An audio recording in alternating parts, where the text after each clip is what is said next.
Madam Chair, I have an amendment at the desk. The clerk will designate the amendment. Amendment number 83, printed in Part F of House Report number 118-216, offered by Ms. Hageman of Wyoming. Pursuant to the House Resolution 723, the gentlewoman from Wyoming, Ms. Hageman, and a member opposed each will control 5 minutes. The chair recognizes the gentlewoman from Wyoming. Thank you, Madam Chair. I rise today in favor of my amendment number 83 to H.R. 4368.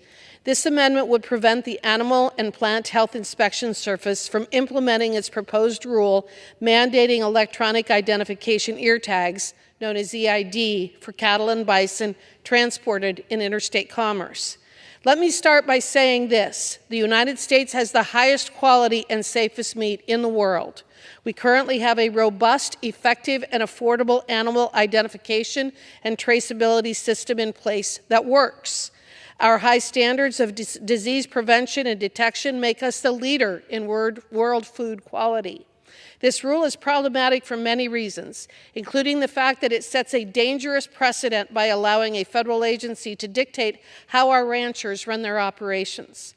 Our ranchers do not need the D.C. bureaucracy to tell them how to manage and identify their livestock, yet that is exactly what this rule allows.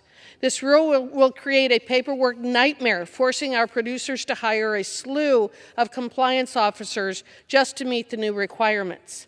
The creation of this federally mandated system will require extensive data collection and countless reporting obligations. Last year, Ireland mandated EIT ear tags. Today, just 1 year later, there are an untold number of reports that they must file with the government. Ireland is now considering killing off 1.3 million head of cattle to reach their, quote, climate targets. Their EID mandate will help them carry out this slaughter. This rule will increase the cost of food and food production, thereby hurting the consumer. This rule will ultimately cost our ranchers millions of dollars in compliance costs, forcing many of our smaller independent operations to sell out. It will thus result in further vertical integration of the food supply chain, making our independent livestock producers nothing but serfs to the big ranches and meat packers. The primary supporters of this rule are the 4 big packers, 2 of which are owned by Brazil and 1 of whom is owned by China, and the ear tag manufacturing companies. This rule raises serious privacy concerns for our independent ranchers. APHIS's estimated cost of this rule is indefensible, and the minimal amount included in the rule for implementation is entirely inadequate. The real cost of mandating EID ear tags is exponentially higher than what APHIS claims, and this is an unfunded mandate. In short, we simply cannot afford or allow a bunch of unelected bureaucrats who have never handled livestock or made an honest living raising animals to tell our ranchers how to operate. And I reserve the balance of my time. The lady reserves. For what purpose is the gentleman from from Pennsylvania seek recognition? Madam Chair, I claim time in opposition. The gentleman is recognized. Madam Chair, thank you so much. American agriculture really can be defined very simply by 3 words, science, technology, and innovation. And we should utilize that to our advantage, obviously, going forward. It really has been a defining nature of American agriculture. And quite frankly, traceability resources are paramount when dealing with an animal disease outbreak. We've seen that this year with poultry. We have threats on swine. We've invested in, as of the last Farm Bill, a significant amount of money to have a vaccine pool for foot and mouth that should that ever impact our livestock industry here, it would be devastating. APHIS's proposed role on electronic identification would reduce the overall quarantine times, would limit the number of animals that get sick, and will allow farmers and ranchers to resume normal operations in a timely manner. Producers recognize that animal disease traceability is an essential component of protecting livestock during an animal disease outbreak, and that's whether they're the size of herds in Wyoming, or quite frankly in Kentucky, or in Pennsylvania, where they're much smaller. Animal health is incredibly important, and the ability to recognize animal disease traceability is as well. We should not allow ourselves to be in a position where efforts to improve animal disease traceability are hampered. And for this reason, I will oppose Ms. Hageman's amendment, and I reserve. The gentleman reserves. The gentlelady from Wyoming is recognized. I yield 1 minute to the gentleman from Kentucky. The gentleman is recognized. Madam Chair, as a cattleman myself who interacts with and supports thousands of cattlemen in Kentucky, I rise in support of Ms. Hageman's very important amendment, which prevents funds from being used to mandate electronic identification ear tags for cattle and bison. The cattlemen in Kentucky know this isn't just another extra expense for them. It's the beginning of the end of the American rancher, of the American cattleman.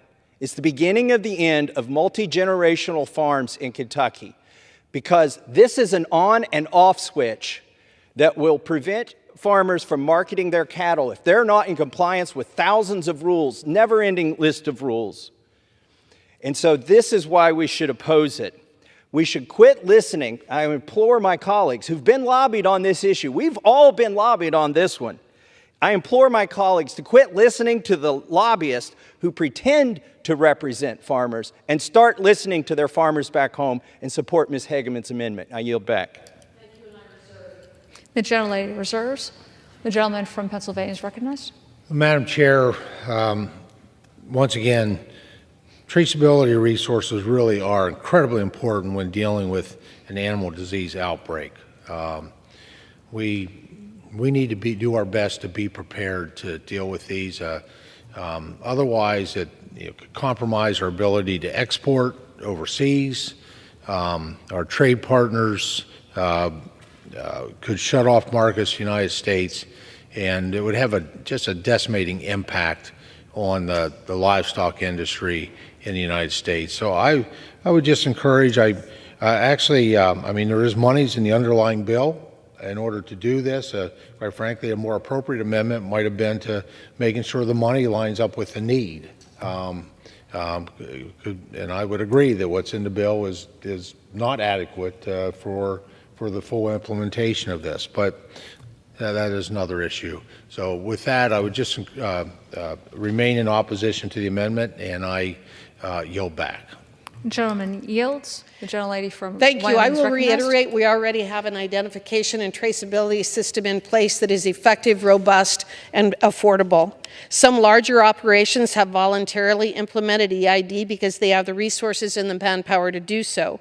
If small and medium operations are forced into this same system, however, and without the proper capital, they will be locked out of the markets. And my colleague just admitted that the funding in the rule doesn't provide adequate funding to implement the rule, and so it is going to cost our ranchers literally millions upon millions upon millions of dollars to comply. It's an unfunded mandate. This proposed rule is based on dubious assumptions and raises more questions than answers. It is a solution in search of a problem. It is dangerous and it should be stopped. I will finish with this. My amendment does not touch the cost offset in the bill. It merely addresses the flawed policy advanced by USDA. It does not prevent any American rancher, cattle producer, or bison producer to use EID technology, but it does not allow the USDA to mandate it. With that, I urge my colleagues to vote in favor of my amendment. The question is on the amendment offered by the gentlelady from Wyoming. Those in favor say aye. Aye. Those opposed say no. In the opinion of the chair, the ayes have it. The amendment is agreed to. Recorded vote. Pursuant to Clause 6 of Rule 18, further proceedings on the amendment offered by the gentlelady from Wyoming will be postponed.